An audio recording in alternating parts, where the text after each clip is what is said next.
Hello students, Mr. Young here. Welcome to Chapter 10.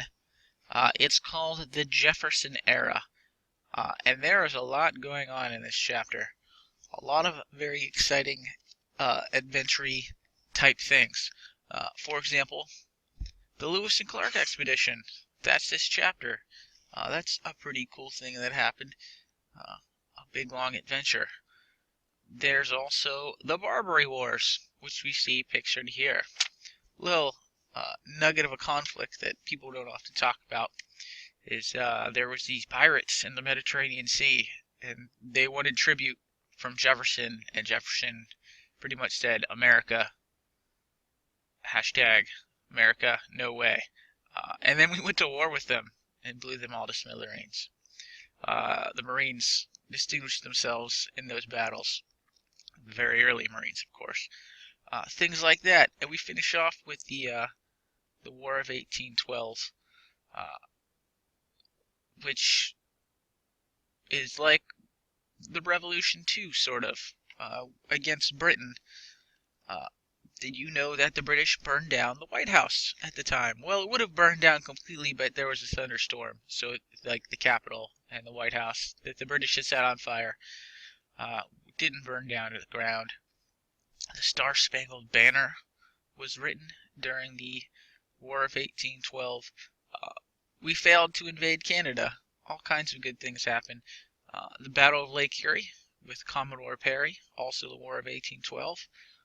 There are 4 lessons in this chapter, so there's a lot to cover, but it's a pretty exciting chapter. I enjoyed reading it.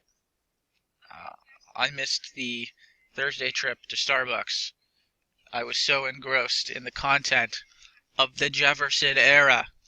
So, if you thought that politics of the Federalist era were boring, I assure you, this chapter is a good change of pace. Go ahead, move on to the vocabulary, take a gander, and then instead of a quiz, we have sort of an assignment where you'll have the liberty to just probably go with 5 vocabulary words in a sentence. Remember, don't give me one long run-on sentence with 5 vocabulary words shoved into it.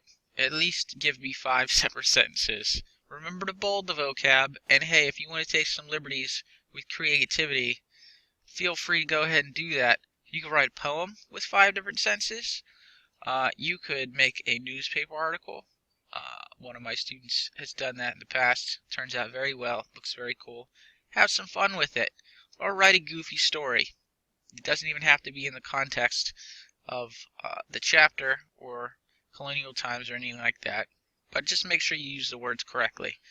So that's it for today. Go ahead and knock out that assignment. Tomorrow we'll get into Lesson 1, which starts mainly with Jefferson winning the presidential election of 1800. Alright, that's it for today. Have a good one, and I think you're going to enjoy this chapter. I'm going to enjoy making it for you. Alright, have a great day.